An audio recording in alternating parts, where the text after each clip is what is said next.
Hello friends, अक्सर ऐसे कई केसेस देखने को मिलते हैं कि रिटायरमेंट के कुछ दिनों के बाद लोग डिप्रेशन में आ जाते हैं और उनकी हेल्थ धीरे धीरे डिटेरिएट करने लगती है। तो आइए आज के इस वीडियो में देखते हैं कि what can you do to stay healthy and happy after retirement. अगर आप कुछ ऐसे लोगों से बात करें जो रिटायर होने वाले हैं तो उसमें से काफ़ी आपको ऐसे मिलेंगे जो ये कहेंगे कि अरे बड़ा मज़ा आएगा, अब तो हम पूरा फ्री हो गए, हमने सब कुछ कर लिया और अब पूरी आज़ादी हो जाएगी। जब चाहे मैं सो सकता हूँ, देर से उठ सकता हूँ, कोई ऑफिस आने जाने की हड़बड़ी नहीं है, इसलिए मुझे अब कुछ भी नहीं करना है, जो मन में आए वही करूँगा। पर एक्चुअली होता क्या है कि 30-40 साल की भागदौड़ की आदत के बाद जब एकदम से आज़ादी मिलती है तो ये समझ में नहीं आता इस आज़ादी का करें क्या। और कुछ समय बाद ये जो आज़ादी है जिसमें ये पता नहीं लगता कि अगले मोमेंट क्या करूं, क्योंकि पहले तो ये मालूम था कि हमें अब क्या करना है, सुबह उठना है, ऑफिस जाना है, ये काम करना है, वो काम करना है, यानी इस बारे में कुछ सोचने की ज़रूरत नहीं थी। अब खुद सोचना पड़ता है कि मैं क्या करूं। तो ये जो आज़ादी एकदम से मिलती है, कई बार इससे लाइफ बड़ी स्लो हो जाती है। स्लो ही नहीं, बहुत स्लो हो जाती है, और इतनी स्लो हो जाती है कि बोरियत आना शुरू हो जाती है। कई बार ऐसा लगता है कि जैसे हम ट्रेन में बैठे हैं और ट्रेन स्लो होती जा रही है। डर लगता है कि ट्रेन की तरह स्लो होते होते ये ज़िंदगी भी कहीं अब रुक तो नहीं जाएगी। इसलिए रिटायरमेंट के बाद हेल्दी और हैप्पी रहने के लिए आप कुछ स्टेप्स ले सकते हैं जो आपको मदद करेंगे आप ऐसी कंडीशन में नहीं आए। Number 1, change the way you see and think about life. ऐसा मानिए कि ज़िंदगी एक क्रिकेट का गेम है। पहली इनिंग आपने खेल ली रिटायरमेंट के पहले, दूसरी टीम का अंदाज़ा हो गया है, क्राउड कैसा है उसका अंदाज़ा हो गया है, पिच का अंदाज़ा हो गया है, मैदान का अंदाज़ा हो गया है, यानी इस दुनिया का, परिवार का, दुनिया में रहने वालों का। अब आप सेकेंड इनिंग में काफ़ी अच्छे से खेल सकते हैं, और जब आप ऐसा करेंगे तो आपका दिमाग खाली नहीं रहेगा, आप बिज़ी रहेंगे और बहुत खुश रहेंगे। तो ये एक नज़रिया ज़िंदगी में रिटायर लाइफ को देखने का बनाइए। Number 2, create a mega plan. ये मेगा प्लान क्या है?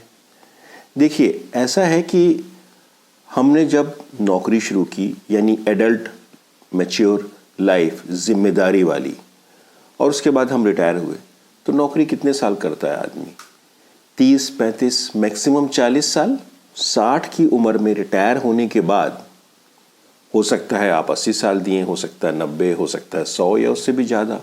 कोई नहीं जानता आपकी बाकी की लाइफ 25 साल है, 20 साल है, 30 साल है कि 40 साल है।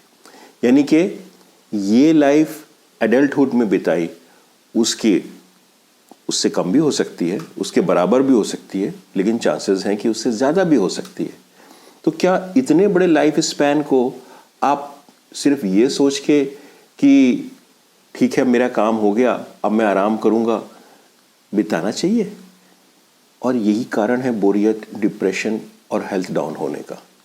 तो हमें एक मेगा प्लान मतलब long term plan, 10 year, 20 year, 30 year plan बनाना चाहिए कि मैं 10 साल बाद अपने को कहाँ और कैसे देखना चाहता हूँ, 20 साल बाद अपने को कहाँ और कैसे देखना चाहता हूँ। और जब आप इस नज़रिए से रिटायर्ड लाइफ को जिएंगे तो उसका लक्ष्य, उसके एम्स, उसके चैलेंजेस इतने इंटरेस्टिंग होंगे कि आपको जीवन जीने का मज़ा आएगा। नंबर 3, अक्सर लोग कहते हैं कि find the purpose and meaning in life, specially after retirement. तो ये तो बहुत आसान है। जो ऊपर स्ट्रेटजी मैंने बताई कि आप क्रिकेट गेम की तरह ज़िंदगी को देखें, रिटायर्ड लाइफ को देखें, आप एक मेगा प्लान बनाएं। अगर आप इस स्ट्रेटजी पे चलेंगे तो आपको खुद ब खुद लाइफ का मीनिंग और पर्पस समझ में आ जाएगा, मिल जाएगा, आप उसे ढूंढ लेंगे। Number 4, find a routine, freedom and flexibility. Freedom और फ्लेक्सिबिलिटी बड़े अच्छे शब्द हैं, लेकिन कई बार बहुत अधिक फ्लेक्सिबिलिटी और फ्रीडम कुछ लोगों के लिए या अधिकतर लोगों के लिए स्ट्रेस का कारण बन जाती है, क्योंकि अधिकतर लोग रूटीन और पैटर्न से ज़िंदगी जीना चाहते हैं और इसी में हेल्दी और हैप्पी रहते हैं। इसका मतलब ये बिल्कुल भी नहीं है कि आप अपने शेड्यूल को एकदम टाइट कर दें।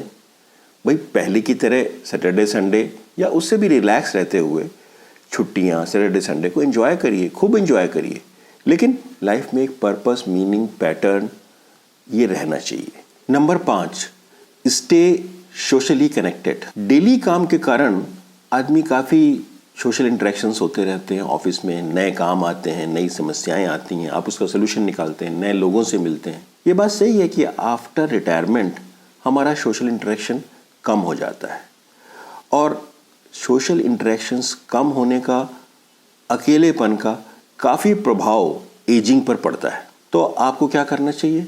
आप घर से ही शुरू करें। सबसे पहले तो पति पत्नी को एक दूसरे के साथ एक प्लेफुल, सेटिस्फाइंग एनवायरनमेंट बनाना चाहिए। एक दूसरे के साथ मिलके काम करने चाहिए, जिससे कि एक क्लोज सोशल नेटवर्क में आपको मज़ा आने लगे। आप ये भी कर सकते हैं कि पड़ोसियों, दोस्तों और फ्रेंड्स के साथ एंजॉय करें। कभी बाहर खाने पे जाएं, कभी बाहर घूमने जाएं। तो सोशल इंटरेक्शंस हमारे मौजूद रहना एक इंसान के लिए बहुत ज़रूरी है। Number 6, keep learning. रिसर्च ये बताती है कि दिमाग को किसी न किसी रूप में चैलेंज रखना, एक्टिव रखना एजिंग प्रोसेस को स्लो करने के लिए बहुत ज़रूरी है। और जब हम नौकरी में रहते हैं तो ये ऑटोमेटिक होता रहता है। नई नई समस्याएं आती हैं, कभी बॉस से, कोलीग से, फ्रेंड से, नए लोग मिलने आते हैं, तो हमारा दिमाग जो है वो एक्टिव रहता है। लेकिन आफ्टर रिटायरमेंट ये कम हो जाता है और इसलिए आपको कुछ ऐसे चीज़ें करनी चाहिए जिससे माइंड थोड़ा चैलेंज हो आफ्टर रिटायरमेंट।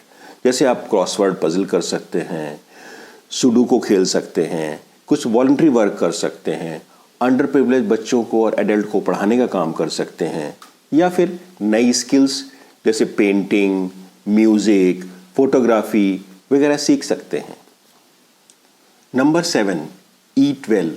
अक्सर भारतीय समाज की, मिडिल क्लास की ये परंपरा रही है कि बच्चों को अच्छे से अच्छा खिला दो, हम तो जैसे तैसे खा ही लेंगे। पर अब ऐसी ज़रूरत नहीं है। आपको खुद इस उम्र में हेल्दी फूड खाने की ज़रूरत है। बॉडी में ऑस्टियोपोरोसिस होने लगता है, बोन से प्रोटीन्स बाहर निकलने लगता है। High protein diet, regulated diet, कम खाने की भी ज़रूरत होती है, लेकिन हेल्दी फूड खाने की ज़रूरत होती है। तो इस पर बहुत ध्यान देने की ज़रूरत है। Number 8, give back to community. आज हम जो भी हैं उसमें बहुत लोगों का कंट्रीब्यूशन है और इस सोसाइटी में बहुत ऐसे लोगों का कंट्रीब्यूशन है जिनको हम जानते भी नहीं हैं। तो ये हमारा फ़र्ज़ बनता है कि हम सोसाइटी को कुछ वापस करें। इनफैक्ट जब हम ये भावना रखते हैं ग्रेटिट्यूड की सोसाइटी के प्रति और कुछ वापस करने को सोचते हैं, तो रिसर्च ये कहती है कि people having the feeling of gratitude, जो दूसरों के लिए कुछ करना चाहते हैं, वैसे लोग कभी भी डिप्रेशन में नहीं आते हैं, बल्कि ग्रेटिट्यूड से, दूसरों के लिए कुछ हेल्प करने से आपकी खुद की खुशी बढ़ती है। ये वीडियो देखने के लिए बहुत बहुत धन्यवाद। मेरी चैनल को ज़रूर सब्सक्राइब करिए। चलिए फिर मिलते हैं अगले वीडियो में। तब तक के लिए नमस्कार, धन्यवाद, बाय बाय।